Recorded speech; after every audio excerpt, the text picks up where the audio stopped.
সিলেটের ফাহিমান চৌধুরী নামের এক যুবক আছে। সিলেটের ফাহিমান চৌধুরী নামক আল্লাহর বান্দা আছে গো। কে সেই ফাহিমান চৌধুরী? কে সেই ফাহিমান চৌধুরী? ফাহিমান চৌধুরী হলো লক্ষ কোটি টাকার মালিক, বর্তমান সময়ের একজন ধনী ব্যক্তি। ফাহিমান চৌধুরী বলেন, আমি ফাহিমান চৌধুরী এই যে লক্ষ কোটি টাকার মালিক হইলাম, এই লক্ষ কোটি টাকার মালিক হওয়ার পিছনে আমি ফাহিমান চৌধুরীর কামালিয়াত নাই। আমি এটা আমার মায়ের দোয়া, আমার মায়ের খেদমত আমি করেছি, যার খেদমতের বরকতে মায়ের দোয়ার কারণে আজকে ফাহিমান চৌধুরী আমি হয়েছি। আপনাদেরকে আজকে বাস্তবমুখী একটি ঘটনা শোনাবো।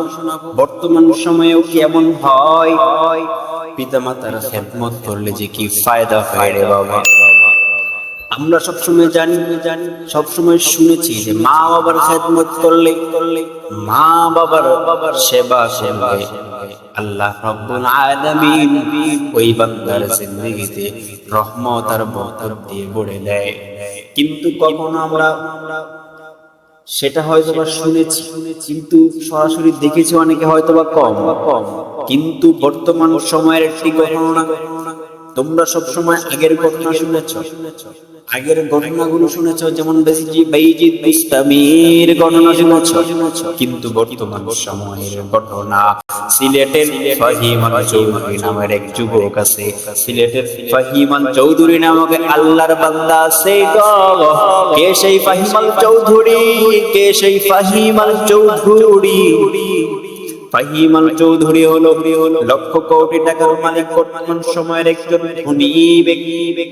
ফাহিমান চৌধুরী বলেন, আমি ফাহিমান চৌধুরী এই যে লক্ষ কোটি টাকার মালিক হইলাম, এই লক্ষ কোটি টাকার মালিক হওয়ার পিছনে আমি ফাহিমান চৌধুরীর কামালিয়াত নাই।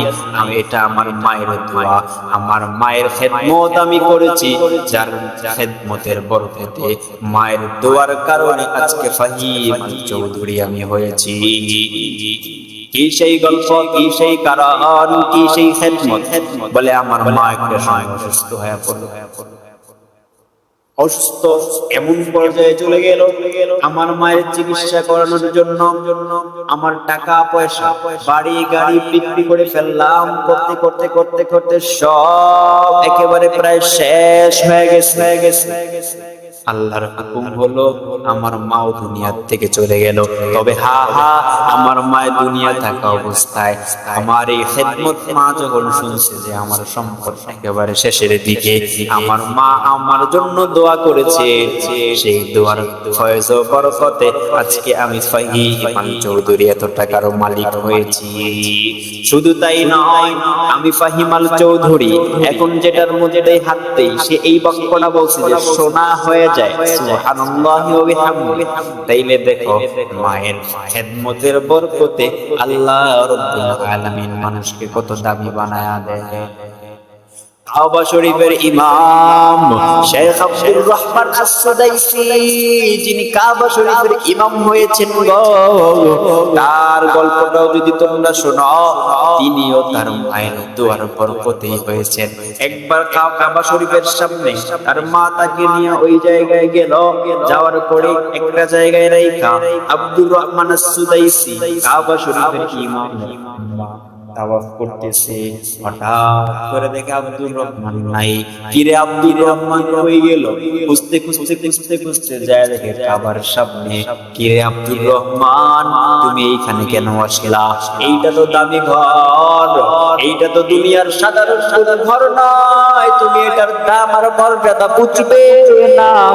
তুমি কেন এই ঘরের সামনে আসলা? এখান থেকে চলে আসো।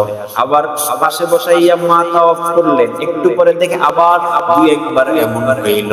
এইবার কাবা শরীফের ইমাম এর আম্মা শেখ আব্দুর রহমান আস-সুদাইসির মা দোয়া করলো, হে দয়ার মালিক, আমার এই আব্দুর রহমানকে কি কাবার ইমাম বানানো যায় না? মায়ের দোয়ার বরকত আজকে তিনি কাবা শরীফের ইমাম হয়েছে, এবং কি তিনার জিন্দেগিতে যত বছর যাবত কাবা শরীফে আছেন, ইমামতি করতেছেন, 一 জিন্দেগিতে একটা লোক মাও খায় নাই। তাইলে মায়ের দোয়া বুঝা গেল, মা বাবার খেদমত বড় বরকত, মা বাবার দোয়া বড় দামি দোয়া। মা দোয়া করলেও কবুল, দোয়া করলেও কবুল। এই জন্য সব সময় মা বাবার দোয়া নিয়ে চলবা। যদি মা বাবার দোয়া নিয়ে চলতে পারো তাইলে তোমরা বড় দামি হয়ে যাবা।